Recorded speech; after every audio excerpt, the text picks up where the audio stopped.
Assalamualaikum warahmatullahi wabarakatuh. Welcome to Banu வீட்டு kitchen.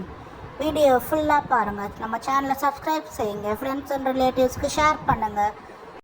இன்றைக்கி நம்ம வீடியோவில் ஈஸியான முறையில் க்ரீன் கிராப் ஸ்ப்ரவுட்ஸ் முளைக்கட்டின பச்சைப்பயிறு எப்படி செய்யறது தான் பார்க்க போகிறோம். ஒரு கப் பச்சைப்பயிறு எடுத்துகிட்டு நல்லா கழுவிட்டு தண்ணியில் நான் 8 hours ஊற வச்சுருக்கேன். நம்ம ஓவர் நைட்டும் ஊற வச்சுக்கிறலாம். 8 ஹவர்ஸ்க்கு அப்புறம் பயிர் எப்படி ஊறி வந்திருக்குன்னு பாருங்கள். நல்லா சூப்பராக பயிர் ஊறி வந்திருக்கு. இந்த தண்ணியை ஃபுல்லாக நல்லா வடைச்சிக்கிறலாம். அடுத்து ஒரு ஹாட் பாக்ஸ் எடுத்துக்கோங்க. அதில் நம்ம ஊற வச்சு தண்ணி வடித்த பச்சை பயிரை அதில் போடுவோம். நல்லா போட்டு ஸ்ப்ரெட் பண்ணி விட்டுட்டு ஹாட் பாக்ஸை மூடி வச்சுக்கிறலாம். நான் ஓவர் நைட் மூடி வச்சுருக்கேன். அப்போ தான் நமக்கு நல்லா பயிர் முளைக்கட்டி வரும்.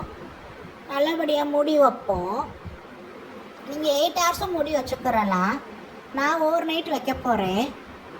நெக்ஸ்ட் டே மார்னிங் திறந்து பார்க்கையில் பயிர் பாருங்கள் எப்படி முளைக்கட்டி வந்திருக்குன்னு சொல்லிட்டு இதை நம்ம அப்படியே போகும் சாப்பிடலாம். அதில் பல வகையான ரெசிபீஸும் செஞ்சு பார்க்கலாம். நம்ம வீடியோஸை தொடர்ந்து பாருங்கள். சேனலை சப்ஸ்கிரைப் செய்யுங்க. மேலும் ரெசிபீஸ் முளைக்கட்டினதை பற்றி வரும். அல்ஹம்துலில்லாஹ்.